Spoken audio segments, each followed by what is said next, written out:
Hello everyone, welcome to the strategies to the point.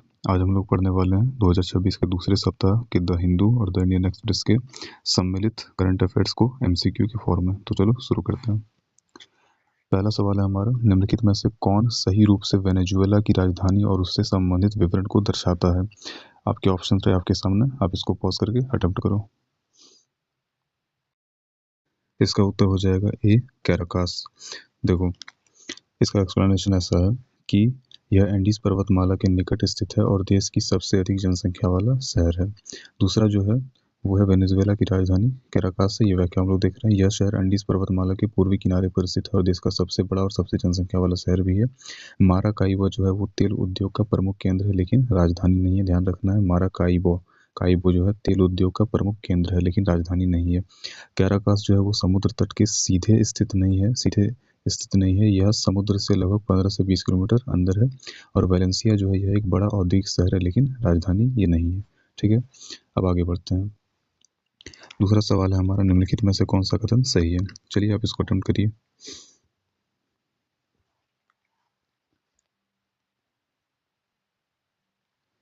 देखो, इसका उत्तर हो जाएगा ऑप्शन नंबर बी। चलो अब इसका एक्सप्लेनेशन देखते हैं। इसका एक्सप्लेनेशन कुछ इस प्रकार है कि सामान्यतः टीएजी कोडॉन को स्टॉप कोडॉन माना जाता है जो प्रोटीन श्रृंखला को रोकता है, परंतु आर्किया में टीएजी कोडॉन हमेशा पिरोलिसिन को जोड़ने का संकेत देता है। विकल्प ए गलत है, क्योंकि टीएजी हमेशा स्टॉप कोडॉन नहीं होता है। ध्यान रखना, ये हमेशा स्टॉप कोडॉन नहीं होता है। विकल्प सी गलत है, क्योंकि मानव में टैग दुर्लभ अमीनो अम्ल सेलेनोसिस्टीन को जोड़ता है, ट्रिप्टोफैन नहीं। और विकल्प डी भी गलत है, क्योंकि बैक्टीरिया में कुछ मामलों में टीएजी का कार्य विशेष रूप से ट्रिप्टोफैन या पिरोलिसिन को जोड़ना भी हो सकता है। जो पहला सवाल है हमारा वो है, निम्नलिखित में से कौन सही रूप से वेनेजुएला की राजधानी और उससे संबंधित विवरण को दर्शाता है। आप इसको 5 सेकंड पॉज करो और फिर अटेम्प्ट करो। देखो, इसका उत्तर हो जाएगा ऑप्शन ए, कैराकास। यह एंडीज पर्वतमाला के निकट स्थित है और देश की सबसे बड़ी जनसंख्या वाला शहर है। अब इसको डिटेल्ड में देखते हैं। ऑप्शन ए, देखो इसकी व्याख्या क्या कहती है। व्याख्या यह है कि वेनेजुएला की राजधानी कैराकास है। यह शहर एंडीज पर्वतमाला के पूर्वी किनारे पर स्थित है और देश का सबसे बड़ा और सबसे जनसंख्या वाला शहर भी है। जो माराकाइबो था हमारा, वो माराकाइबो तेल उद्योग का प्रमुख केंद्र है। ध्यान रखना, ये तेल उद्योग का प्रमुख केंद्र है, पूछा जा सकता है, लेकिन राजधानी नहीं है। कैराकास समुद्र तट पर सीधे स्थित नहीं है। यह समुद्र से लगभग 15 से 20 किलोमीटर अंदर है। और वेलेंसिया जो है यह एक बड़ा औद्योगिक शहर है, लेकिन राजधानी नहीं है। तो इस तरह से हमारा ऑप्शन ए सही हो जाता है। अब अगला सवाल देखते हैं। अगला है हमारा, निम्नलिखित में से कौन सा कथन सही है। सभी जीवों में टैग कोडॉन हमेशा प्रोटीन संश्लेषण को रोकने का संकेत देता है। यह ऑप्शन है, और इस तरह से ऑप्शन बी सी डी है। अब इसको पॉज करके अटेम्प्ट करो।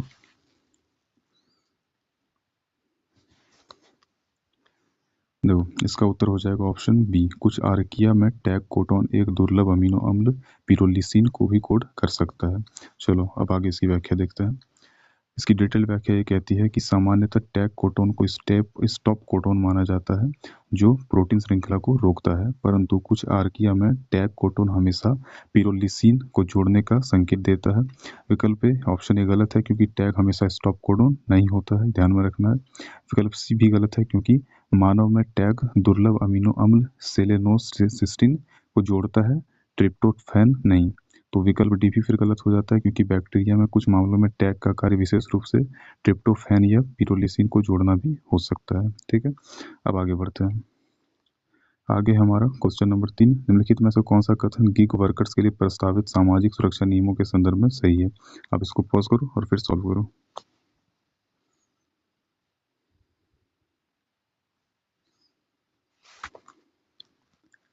देखो, इसका उत्तर हो जाएगा ऑप्शन बी। सामाजिक सुरक्षा लाभ प्राप्त करने के लिए गिग वर्कर्स को न्यूनतम 90 या 120 दिन काम करना अनिवार्य है। ठीक है, अब इसकी डिटेल में व्याख्या देखते हैं। ये कहता है कि नए नियमों में गिग वर्कर्स को केवल सामाजिक सुरक्षा के लिए शामिल किया गया है, वेतन या कार्य की शर्तों के लिए नहीं।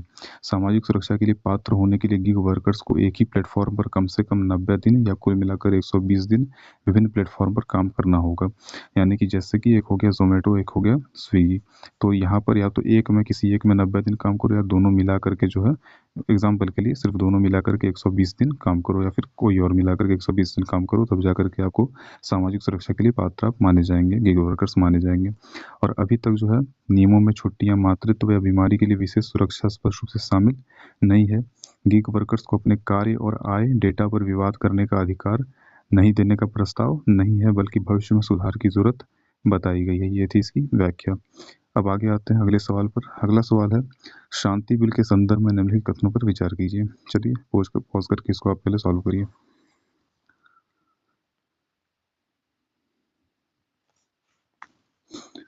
देखो इसका उत्तर हो जाएगा ऑप्शन नंबर ए, कथन 1 और 3 दोनों सही है। अब आगे इसकी डिटेल में व्याख्या देखते हैं। पहला कथन सही क्यों है कि देखो शांति बिल जो है निजी भारतीय कंपनियों को परमाणु बिजली संयंत्र का ओनरशिप, कंस्ट्रक्शन और ऑपरेशन करने की अनुमति देता है। पहले यह पूरी तरह एनपीसीआईएल जो कि स्टेट कंट्रोल्ड था, राज्य नियंत्रित था, उसका था। कथन 2 गलत है क्योंकि परमाणु ईंधन उत्पादन, भारी जल निर्माण और रेडियोधर्मी अपशिष्ट प्रबंधन सरकार के नियंत्रण में ही रहेगा। और बिल में यह संवेदनशील क्षेत्र पूरी तरह निजी क्षेत्र के लिए नहीं खोला गया है, ध्यान में रखना है। अभी पूरी तरह से इसको ओपन नहीं किया गया है, और इसलिए कथन 2 गलत हो जाता है। कथन 3 सही है क्योंकि एनपीसीआईएल का मोनोपोली खत्म होता है और प्राइवेट सेक्टर को प्लांट ऑपरेशंस में भाग लेने की अनुमति मिलती है। ठीक है, तो इस तरह से हमने इस सवाल की व्याख्या देख ली। अब अगले सवाल पर आते हैं। अगला सवाल है, शांति बिल के तहत देयता यानी कि जो लायबिलिटी है वो व्यवस्था के संबंध में निम्नलिखित कथनों पर विचार कीजिए। चलिए अब इसको पहले पॉज करिए और फिर इसको सॉल्व करिए।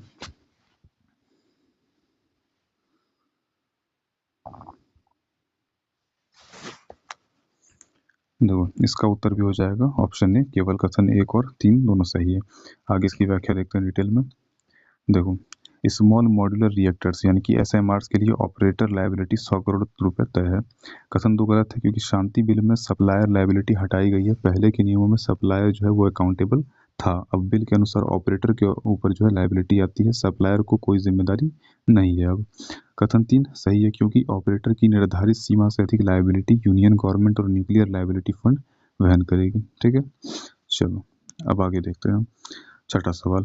छठा सवाल यह है कि विमान दुर्घटना जांच के संदर्भ में ICAO international civil aviation organisation के एनेक्स 13 का मूल उद्देश्य क्या है।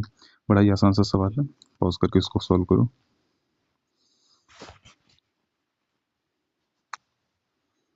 देखो इसका उत्तर हो जाएगा ऑप्शन सी, भविष्य में दुर्घटनाओं को रोकने हेतु कारणों की निष्पक्ष जांच करना। ठीक है, चलो अब इसकी थोड़ी सी व्याख्या देखते हैं डिटेल में। देखो ICAO का जो एनेक्स 13 है का उद्देश्य एक्सीडेंट इन्वेस्टिगेशन को ब्लेम फिक्सिंग से अलग रखना है। आमतौर पर क्या होता है, जब भी कोई प्लेन एक्सीडेंट होता है तो उसकी जिम्मेदारी पायलट पर दे दी जाती है, इसलिए जो है ICAO का जो एनेक्स 13 है इसका उद्देश्य ऐसा रखा गया है। फिर इसका फोकस सिस्टम सुधार और भविष्य की सुरक्षा पर होता है। जांच जो है स्वतंत्र होती है, तकनीकी और पारदर्शी होनी चाहिए। दंडात्मक कार्यवाही इसका उद्देश्य नहीं है। यह सिद्धांत वैश्विक विमानन सुरक्षा के लिए क्या है, अत्यंत ही महत्वपूर्ण है। ठीक है, चलो अब आगे बढ़ते हैं। अब है हमारा 7वां सवाल, कॉकपिट में उपयोग होने वाले फ्यूल कंट्रोल स्विचेस के बारे में निम्नलिखित में से कौन सा कथन सही है। देखो कॉकपिट के यहाँ पर हो गया आपका एरोप्लेन में जो होता है आगे वाला हिस्सा जहाँ पर जो है पायलट लोग बैठे होते हैं। तो कॉकपिट में उपयोग होने वाले फ्यूल कंट्रोल स्विचेस के बारे में निम्नलिखित में से कौन सा कथन सही है आपको बताना है। चलो आप पॉज करके इसको सॉल्व करो।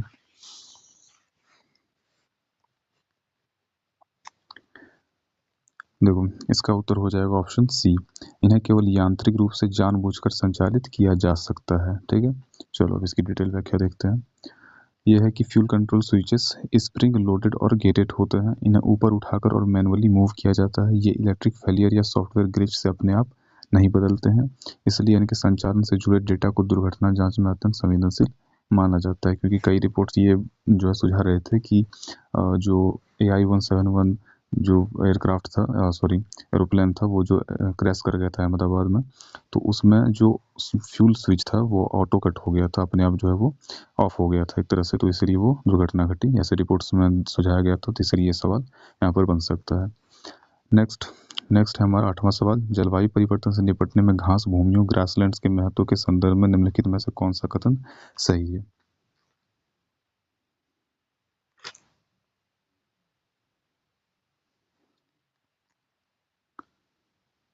देखो इसका उत्तर हो जाएगा ऑप्शन नंबर सी, घास भूमियां प्रभावी कार्बन सिंक हो सकती हैं और NDCs में शामिल की जा सकती हैं। ठीक है, अब देखो इसकी डिटेल व्याख्या। ऑप्शन सी, वैज्ञानिक अध्ययनों के अनुसार घास भूमियां दीर्घकालिक कार्बन भंडारण में सक्षम हैं, जल, मृदा और जैव विविधता संतुलन में अहम भूमिका निभाती हैं।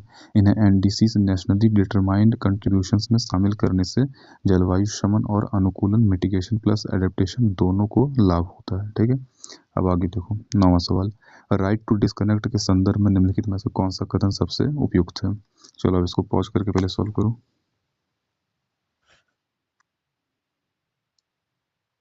देखो इसका उत्तर हो जाएगा ऑप्शन डी। यह कर्मचारियों को कार्य समय के बाहर कार्य संबंधी संचार से, यानी कि जो वार्तालाप हो सकता है, ईमेल वगैरह कर देते हैं कई बार जो बॉस होते हैं वो, और फोन कॉल्स ये सब से मुक्त रहने का कानूनी अधिकार देता है। ठीक है, देखो व्याख्या क्या कहती है इसकी, कार्य और निजी जीवन के बीच स्पष्ट सीमा बनाना आवश्यक है। कार्य समय के बाहर डिजिटल उपलब्धता को बाध्यता नहीं बनाना है। यह श्रम सुधार, सार्वजनिक स्वास्थ्य और उत्पादकता तीनों से ही जुड़ा हुआ है। ठीक, अब आगे बढ़ो। 10वां सवाल, बायोमटेरियल्स के संदर्भ में निम्नलिखित में से कौन सा कथन सही है। अब इसको पॉज करो और सॉल्व करो।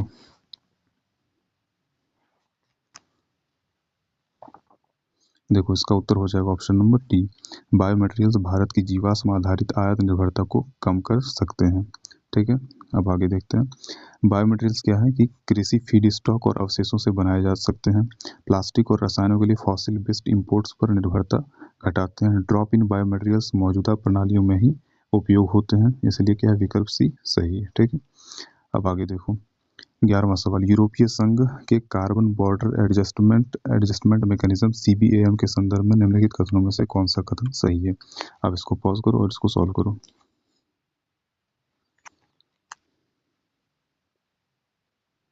देखो इसका उत्तर हो जाएगा ऑप्शन नंबर बी। तो सीबीएम जो है वो कार्बन उत्सर्जन आधारित आयात कर है, जिसका प्रभाव विकासशील देशों के निर्यात पर पड़ता है। देखो ये क्या है कि सीबीएम एक कार्बन इंटेंसिटी आधारित आयात कर है। यह यूरोपियन यूनियन में आने वाले उत्पादों पर लागू होता है। उच्च उत्सर्जन वाले देशों के निर्यात महंगे हो जाते हैं, क्योंकि उन पर जो है कार्बन टैक्स लगा देती है यूरोपियन यूनियन।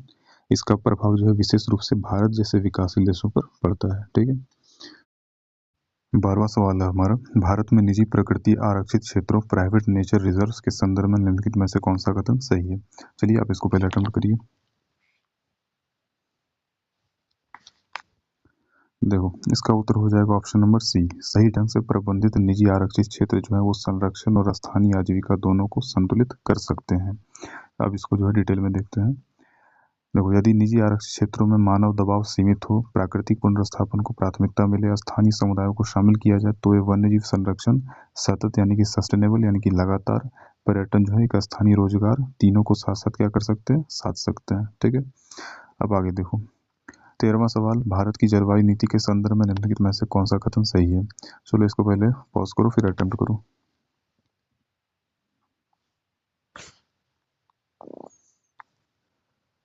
इसका भी उत्तर हो जाएगा ऑप्शन सी। इमिशंस इंटेंसिटी में कमी के बावजूद एब्सोल्यूट इमिशंस ऊंचे बने रह सकते हैं। ठीक है, अब इसको जो है डिटेल में देखते हैं। भारत में पार्शियल डीकपलिंग देखी गई है, यानी कि जीडीपी जो है वो तेजी से बढ़ा है, इमिशन इंटेंसिटी घटी है, लेकिन कुल उत्सर्जन जो है एब्सोल्यूट इमिशंस ऊंचे बने रहे हैं। तो रिन्यूएबल कैपेसिटी होने का मतलब रिन्यूएबल जनरेशन नहीं है। फॉरेस्ट कवर अधिक होने पर भी इकोलॉजिकल इक्वालिटी नहीं हो सकती, कई बार ऐसा होता है। अब नेक्स्ट 13वां सवाल है, अच्छा ये रिपीट हो गया बार दोबारा से। तो 13वां सवाल है, 14वां सवाल है, नेटग्रिड नेशनल इंटेलिजेंस ग्रिड से जुड़ी चिंताओं के संदर्भ में निम्नलिखित में से कौन सा कथन सबसे उपयुक्त है। चलो इसको पॉज करो और सॉल्व करो।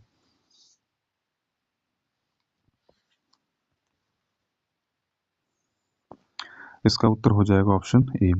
बड़े पैमाने पर डेटा एकीकरण से पूर्वाग्रह और गलत पहचान का जोखिम बढ़ सकता है। व्याख्या क्या कहती है इसकी, बड़े स्तर पर डेटा प्लस एल्गोरिथमिक विश्लेषण सामाजिक पूर्वाग्रहों को तकनीकी ऑब्जेक्टिविटी में बदल सकता है। गलत पहचान यानी फॉल्स पॉजिटिव कुछ वर्गों के लिए गंभीर सामाजिक और कानूनी परिणाम ला सकती है। यही कारण है कि निगरानी के साथ ओवरसाइट और अकाउंटेबिलिटी अनिवार्य मानी जाती है। ठीक है, नेक्स्ट सवाल, नेक्स्ट है, भारत में एंटी माइक्रोबियल रेजिस्टेंस एएमआर की वास्तविक स्थिति को सही ढंग से समझने और नियंत्रित करने के लिए निम्नलिखित में से कौन सा उपाय सबसे अधिक प्रभावी होगा। ये एएमआर बहुत ज़्यादा न्यूज़ में रहता है, अक्सर न्यूज़पेपर में आते ही रहता है। तो इसको पॉज करो फिर सॉल्व करो।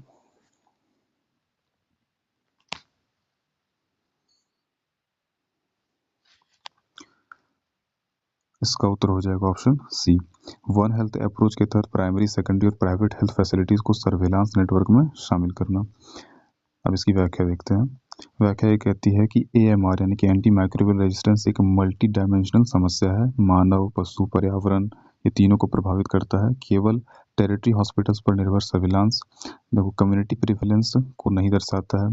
डेटा स्क्वीड हो जाता है। One health plus wide surveillance यानी कि वन हेल्थ अप्रोच हो और बहुत ज़्यादा सर्विलांस हो, बहुत ज़्यादा निगरानी हो।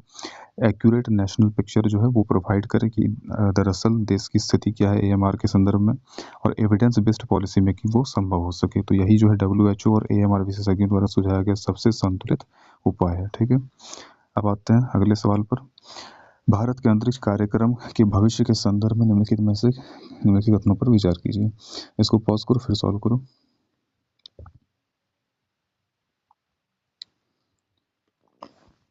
देखो इसका उत्तर हो जाएगा ऑप्शन ए, केवल 1 और 3, यानी कि राष्ट्रीय अंतरिक्ष कानून का अभाव जो है ये इसरो पर अनौपचारिक नियामक और दायित्व भार बढ़ाता है। और next gen launch vehicle NGLV का लक्ष्य तकनीकी उत्कृष्टता के साथ आर्थिक व्यवहार्यता को भी संबोधित करना है। अब इसकी व्याख्या देखते हैं।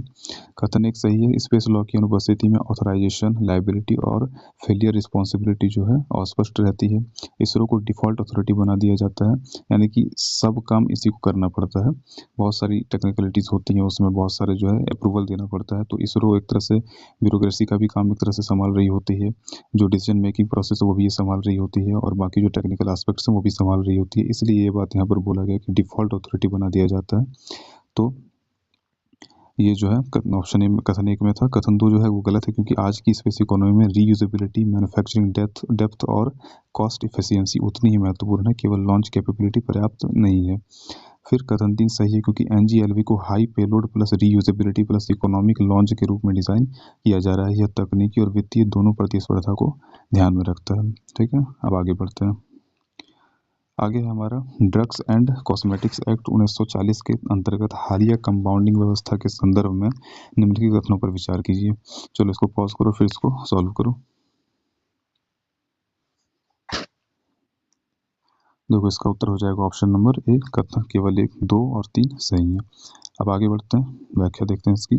कथन एक गलत है, क्योंकि सभी जो है अपराध कंपाउंडेबल नहीं है। गंभीर अपराध यानी कि स्पूरियस और एडल्ट्रेटेड ड्रग्स बाहर रखे गए हैं। और कथन 2 सही है, क्योंकि कंपाउंडिंग के बाद कंडीशनल इम्यूनिटी फ्रॉम प्रोसिक्यूशन मिलती है। कथन 3 सही है, क्योंकि पारदर्शिता में कमी और डिस्क्रिशन जिससे पे एंड पास मॉडल का खतरा होता है। फिर कथन 4 गलत है, बिना करेक्टिव एक्शंस, इंस्पेक्शंस और रिकॉल्स के कंपाउंडिंग अकेले पब्लिक हेल्थ रिस्क कम नहीं कर सकते। ठीक है, अब अगला सवाल देखते हैं। नाइट्रोजन वैकेंसी केंद्रों के संदर्भ में निम्नलिखित कथनों पर विचार कीजिए। चलो अब इसको पॉज करो फिर इसको सॉल्व करो।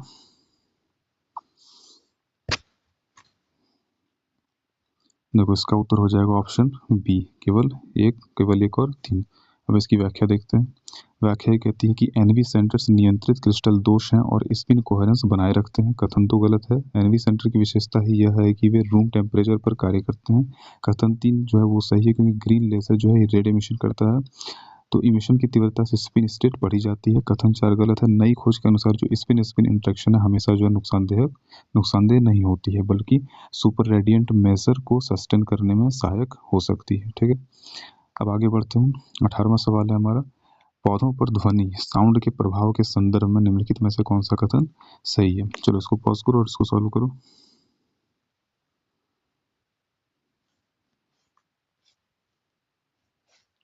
देखो इसका उत्तर हो जाएगा ऑप्शन सी, पौधे कंपन को महसूस कर अपने विकास और रक्षा तंत्र में परिवर्तन कर सकते हैं। अब इसकी व्याख्या देख लेते हैं। इसकी व्याख्या है कि पौधों के पास कान नहीं होते, पर वे कंपनों को महसूस कर सकते हैं और उसी के आधार पर बीज अंकुरण, वृद्धि, रक्षा रसायन जैसी जैविक प्रक्रियाओं को नियंत्रित कर सकते हैं।